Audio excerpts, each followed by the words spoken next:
2082 सालमा सिंगलबाट मिंगल बन्दै हुनुहुन्छ करिबी 5 राशिहरू। हजुरहरूको निमित्त यो सालमा लभ रिलेसनशिपको मामलामा अत्यन्तै धेरै पोजिटिभ रहने देखिएको छ। यो वर्ष हजुरहरूको प्रेम सम्बन्धमा मजबुत आउनेछ है। यो वर्ष हजुरहरूको प्रेम सम्बन्ध अत्यन्तै गाढा रहनेछ। प्रेम सम्बन्धमा बाँधिनु हुनेछ।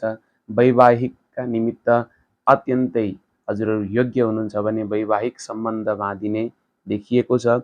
जति पनि रिलेसनशिपमा जोडिएका बाधाहरू छन् सबै नष्ट हुने देखिएको छ र यो वर्ष हजुरहरू 1बाट 2 हुने, हम दो हुने समय रहेको छ। कुन कुन राशि भन्दा मेष राशि, मिथुन राशि, कर्कट राशि, वृश्चिक राशि र मकर राशिहरूको सम्बन्ध गाँसिने योग बनिरहेको छ।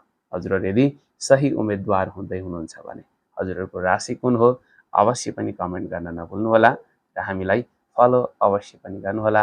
जय श्री राधे, जय श्री श्याम।